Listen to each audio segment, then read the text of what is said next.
పవన్ కళ్యాణ్ గారు ఉప ముఖ్యమంత్రి కార్యాలయం నుంచి ఒక ప్రకటన అయితే వచ్చిందండి. ఆ ప్రకటన ఏంటంటే, నన్ను అడిగితే సాక్షి పత్రిక ఏదైతే ఉందో ఆ సాక్షి పత్రిక మీద సీరియస్ అయినట్టే ఉంది ఆ ప్రకటన.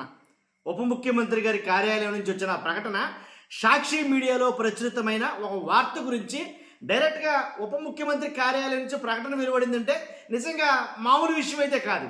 ఎందుకంటే పవన్ కళ్యాణ్ గారి దగ్గర నుంచి స్పందన ఆయన ఒక దాని మీద స్పందించడం అంటే మామూలు విషయం కాదు. ఎందుకంటే ఆయన చాలా వాటికి స్పందించరు. ఐడియా ఉందా మీకు? చాలా వాటికి స్పందించరు. ఆయన స్పందించారా అని అంటే చాలా గొప్ప విషయమే, దాంట్లో ఎలాంటి ఒకట్లేదు. సాక్షి పత్రికలో ఏం వార్త వచ్చింది, దాన్ని ఈయన ఖండించనని చెప్పేసి కార్యాలయం నుంచి ఒక ప్రకటన రిలీజ్ చేయడం ఏంటి? అసలు మామూలు విషయం కాదు ఇది. దీని గురించి అయితే మనం మాట్లాడబోతున్నాం. వేటి మీద ఈయన స్పందించరు అసలు అనే దాని గురించి కూడా మనం మాట్లాడబోతున్నాం. ఫస్ట్ అయితే లైక్ చేయండి, ఎందుకంటే నిజమేంటనేది ప్రజలకు తెలియాలి కాబట్టి లైక్ చేయండి. లైక్ చేస్తే ఎక్కువ మందికి ఈ ఇన్ఫర్మేషన్ షేర్ అవుతుంది. అంతేకాదు నాకు కూడా మోటివేషన్గా ఉంటుంది. లైక్ చేయండి, మీ బాధ్యత. కొత్తగా మన ఛానల్ చూస్తే పక్కాగా సబ్స్క్రైబ్ చేయండి. మీ అమూల్యమైన అభిప్రాయాన్ని కామెంట్ రూపంలో తెలియజేయండి.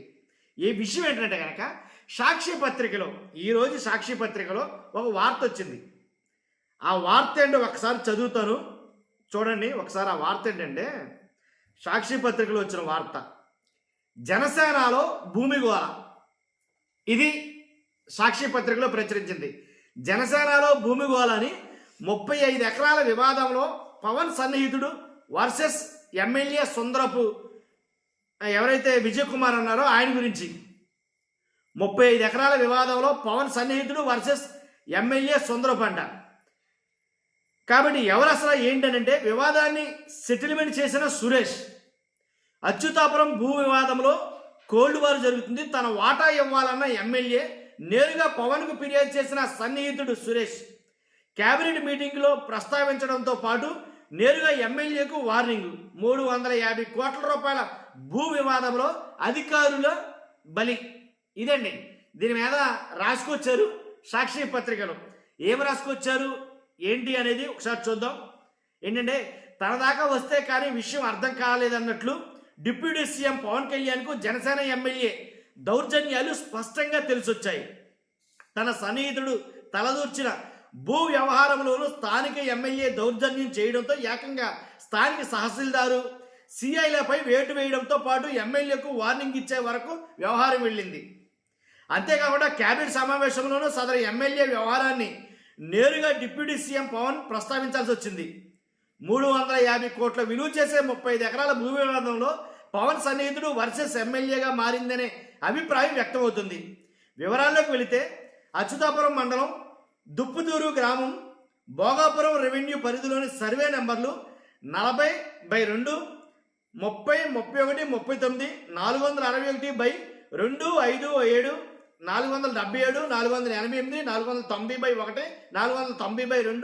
54, 56, 60/2, 103, 112, 113, 114/3 లోని 35 ఎకరాలకు పైగా ఉన్న భూ వ్యవహారంలో 1993 నుంచి పిఆర్ఎస్ నాయుడు, పైలా వెంకటస్వామి మధ్య వివాదం నడుస్తుంది. అయితే సదరు భూమిలోకి ఎవరూ వెళ్లకుండా ఉండేందుకు కోర్టు నుంచి గతంలో ఆదేశాలు ఉన్నాయి. అనంతరం జరిగిన కోర్టు ప్రొసీడింగ్స్లో పిఆర్ఎస్ నాయకుడు అనుకూలంగా కోర్టు తీర్పు వచ్చింది. ఈ వివాదం నడుస్తున్న సమయంలోనే పిఆర్ఎస్ నాయుడుకు అనుకూలంగా వ్యవహరించేందుకు యలమంచిలి ఎమ్మెల్యే సుందరపు విజయ్ కుమార్ భారీగా డబ్బులు డిమాండ్ చేయడమే కాకుండా 50 లక్షలు అడ్వాన్స్గా తీసుకున్నారనే ఆరోపణలు ఉన్నాయి. అయితే కోర్టు తీర్పు వచ్చిన నేపథ్యంలో పిఆర్ఎస్ నాయుడు నేరుగా భూమిలోకి ప్రవేశించారు. ఎమ్మెల్యేకు వార్నింగ్, అధికారులు బలి. తనతో సంబంధం లేకుండా నేరుగా సమస్యను పరిష్కరించుకోవడంపై కిరుకు వహించిన ఎమ్మెల్యే స్థానిక తహసీల్దార్తో పాటు సిఐపై ఒత్తిడి తెచ్చి సివిల్ వివాదాన్ని కాస్త క్రిమినల్ వివాదంగా మార్చే ప్రయత్నం చేశారనే ఆరోపణలు ఉన్నాయి. నాయుడుకు అనుకూలంగా పవన్ సన్నిహితుడైన సురేష్ అనే వ్యక్తి రంగంలోకి దిగి వివాదాన్ని పరిష్కరించారని తెలుస్తుంది. అయితే స్థానిక ఎమ్మెల్యే సుందరపు విజయ్ కుమార్ మాత్రం తన వాటా దక్కాల్సిందేనంటూ స్థానిక అధికారులపై ఒత్తిడి తెచ్చారనే విమర్శలు ఉన్నాయి. సురేష్ ఈ విషయాన్ని పవన్కు చేరవేశారు. దీంతో పవన్ సదరు ఎమ్మెల్యేకు సీరియస్ వార్నింగ్ ఇవ్వడంతో పాటు ఇద్దరు అధికారులను బదిలీ చేయించారు. అంటే తన సన్నిహితులు తలదూర్చిన వివాదంలోనే తన ఎమ్మెల్యే దౌర్జన్యం చేయడంతో ఏ మేరకు వీరి ఆగడాలు ఉన్నాయనేది పవన్కు తెలిసొచ్చిందనే అభిప్రాయం వ్యక్తం అవుతుంది. అయితే కేబినెట్లో పవన్ ఈ విషయమై సొంత పార్టీ ఎమ్మెల్యేలపై ఆరోపణలు గుప్పించడం ఏమిటంటూ సదరు ఎమ్మెల్యే వర్గీయులు వాపోతున్నారు. అసలు పవన్ సన్నిహితుడికి తమ నియోజకవర్గంలోని భూ వివాదంతో పనేమిటంటూ వారు మండిపడుతున్నట్టు సమాచారం. తన సన్నిహితుడు భూ వివాదంలో తలదూర్చిన విషయాన్ని మరుగున పెట్టి కేవలం తమ నేతపై మాత్రమే నింద వేయడం సరికాదంటున్నారు. కాగా రాష్ట్ర వ్యాప్తంగా టీడీపీ, జనసేన, బీజేపీ ఎమ్మెల్యేల ఆగడాలపై ప్రజల్లో తీవ్ర వ్యతిరేకత వ్యక్తమవుతుంది. ఎమ్మెల్యేలతో పాటు వారి సోదరులు, బంధువులు పిఏల ఆగడాలపై మితిమీరాయని విమర్శలు వెల్లువెత్తుతున్నాయి. ఇదండి జరిగింది. కాబట్టి దీని గురించి అయితే కనుక పవన్ కళ్యాణ్ గారి ఏదైతే ఉప ముఖ్యమంత్రి కార్యాలయం ఉందో దాని నుంచి ఒక ప్రకటన వెలువడింది. ఆయన ఏం చెప్పుకొచ్చారంటే 15 నవంబర్ అంటే ఈ రోజున సాక్షి మీడియాలో ప్రచురితమైన జనసేనలో భూమి గోల అనే వార్తలో సురేష్ అనే వ్యక్తి ఉప ముఖ్యమంత్రి పేషీలో ఉన్నారని రాశారు. ఆ పేరుతో ఎవరూ ఉప ముఖ్యమంత్రి పేషీలో లేరు. సివిల్ వివాదానికి ఉప ముఖ్యమంత్రి పేషీకి లింక్ పెట్టడం దుష్ప్రచారమే. ఈ విషయాన్ని ఖండిస్తున్నాము. వివిధ సమస్యలతో అర్జీలు ఉప ముఖ్యమంత్రి కార్యాలయానికి నేరుగాను జనవాణి కార్యక్రమం ద్వారా వస్తాయి. వాటిని సంబంధిత శాఖలకు జిల్లా అధికారులకు పంపించి నిబంధనలకు అనుగుణంగా పరిష్కరించాలని సూచించడం జరుగుతుంది.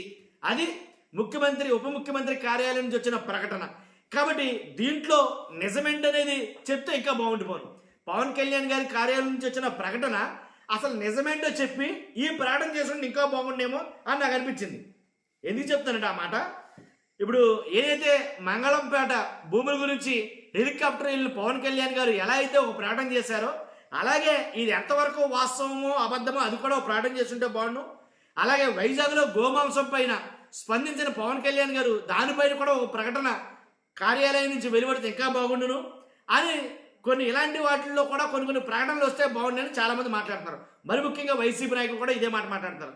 ఫస్ట్ ఏదైనా లైక్ చేయండి, మీ అభిప్రాయం తెలియజేయండి, పక్కగా కామెంట్ రూపంలో మీ అభిప్రాయం తెలియజేయండి. Thank you very much.